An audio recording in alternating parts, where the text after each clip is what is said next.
Happy New Year and welcome to an update from the CalSAW's Inclusion, Diversity, and Equity Advancement team. We're excited to share our plans for 2022.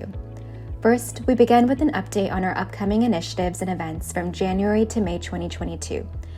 We will resume our table talks, which are safe space discussions hosted every other month, and host a Black History Month celebration in February. Next, we will continue to empower our employee resource groups. This month, the Latinx ERG hosted El Dia de los Reyes, and we launched our new Pride ERG. We aim to host a session between our CalSAW's executive leadership team and ERGs in late March to facilitate a discussion around our ERG members' needs and interests. Next, we will host individual retrospective workshops to build inclusion and belonging amongst small teams. Then, we will have DEI workshops from March to May around spotting bias, developing inclusive language, and providing equitable feedback. Finally, we will continue the Buddy Mentorship Program. After we shared an overview of the Pulse survey results at our last session, our governance bodies requested that we analyze how our results varied across demographics.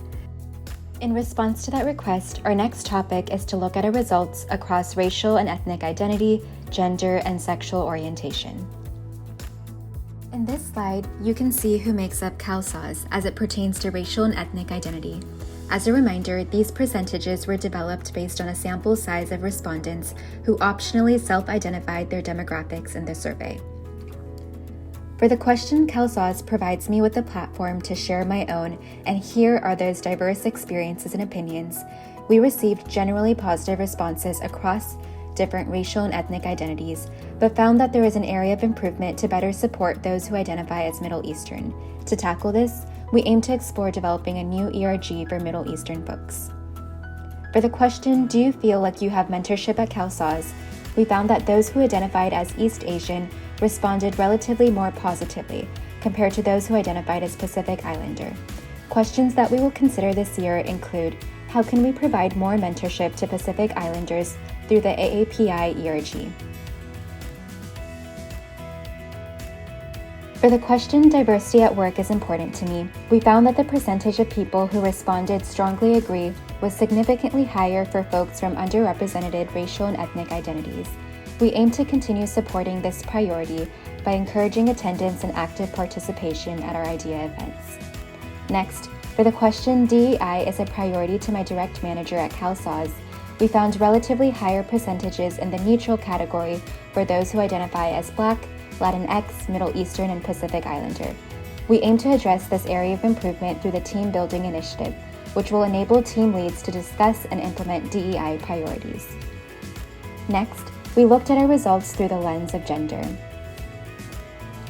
Our survey participants identified as 50% male, 47% female, and around 1% genderqueer. For the question CalSAW's provides me with a platform to share and hear others' experiences, our responses were generally positive and similar for those identifying as male and female.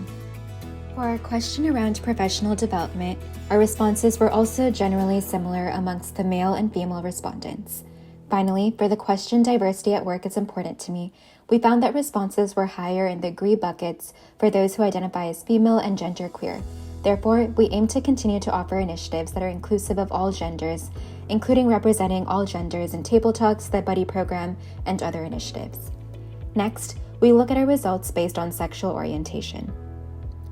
Our survey respondents self-identified as follows, with over 75% of respondents identifying as heterosexual. For the question around mentorship, responses were similar across all orientations. For the question, diversity at work is important to me, the percentage of people in the strongly agree bucket was higher for those who identified as gay or lesbian, bisexual, asexual, and pansexual in comparison to those who identified as heterosexual, highlighting the importance of developing the Pride ERG as a safe space and community. Finally, an area of improvement may exist to better support those who identify as bisexual. After analyzing the results of the question, I feel respected by my team at CalSAW's. As we continue to support our diverse communities, we'd like to invite you to join us in 2022. Specifically, we'd love for you to join our table talks or safe space discussions. Please reach out to idea@calsaws.org if you're interested in joining our sessions, including an International Women's Day discussion in March. Thank you for your support to the IDEA team. We look forward to continue to make positive change in 2022.